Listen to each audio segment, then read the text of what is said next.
Hey everybody. Probably no exercise freaks students out as much as the key sentence transformation exercise, and this is especially true if you have to do key sentence transformation for a Cambridge exam. You've probably seen this kind of exercise in your grammar exercises before. It's where you take one sentence and you have to convert it into a similar sentence using a different word. This can be true with simple verbs that you learn at the beginning, or more complicated verbs that you learn as you progress learning English. This type of exercise is called a key sentence transformation, and there are three basic reasons why this is included on the Cambridge exam. First of all, it proves that you're not translating because it shows that you can work with English vocabulary as it is. It shows that you have the ability to rewrite the same idea using different words, and that gives you a chance to show that you have a fairly diverse vocabulary. If you're doing the first certificate, you will see that key sentence transformation is on paper 3 of the FCE, which is the use of English paper, and part 3, which is the key sentence transformation exercise. If key sentence transformation makes you feel upset or worried, don't be, because here's what you do to make it easier. The first thing you do is you don't translate. Translating means trying to think of the word and fix the syntax, and people who do that generally do not do a good job on the key sentence transformation because they try to take the format in their own language and fit it into English, and it doesn't always work. Okay? The reason why it doesn't work is that you have to think about how the entire sentence works in English. And if you're fixated on having the correct individual words, you won't think about how the whole sentence works as a complete unit of meaning. Let me give you an example of a key sentence transformation where you would take a phrasal verb and transform it and make it more formal, for example, with a one-word verb.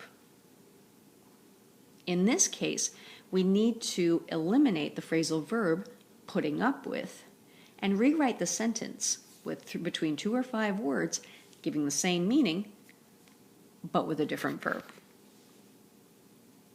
You'll notice here that there are various types of key sentence transformation exercises, but most of the exercises talk about tone, formality versus informality.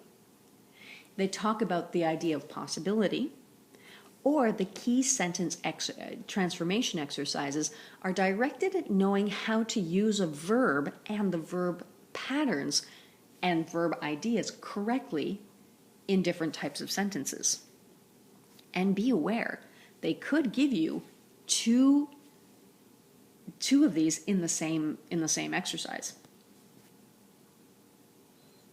So here's what you do. Think about how the sentence functions as a complete unit of meaning. Focus on what goes in that space, which on the key sentence transformation for first certificate, that space has to be filled with between 2 and 5 words. Slightly more if you're doing advanced or proficiency. And that takes me to the third point. Be careful of mistakes that center around the verb, especially with the verb and the information that you need to complete the verb after, such as a preposition or a different type of clause. Okay, here's an example of a key sentence transformation that would rely on you knowing what the verb pattern was. In this case, plan has 2 verb patterns. It can be verb plus preposition, or it can be verb and infinitive. Someone who's translating may not get this sentence correct because they may put down something plan to having, which would be incorrect. And that leads me to point number 4. Trust your English brain. If you write down 2 to 5 words in the space and you really believe that that's correct, don't go back and change it later, because inevitably you will be replacing a correct answer with an incorrect answer. If you're not sure, don't touch it. And the fifth thing, and I don't want to sound like a broken record, but please remember that learning English is the same as any other skill, whether it's playing basketball, dancing, or learning how to cook well.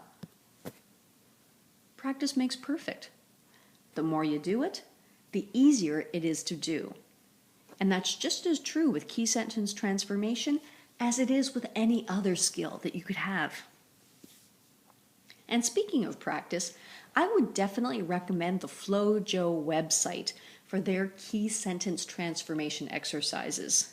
They have about 15 pages of exercises on their webpage, separated and divided by the types of things that they practice on the key sentence transformation. So I hope you found this video useful.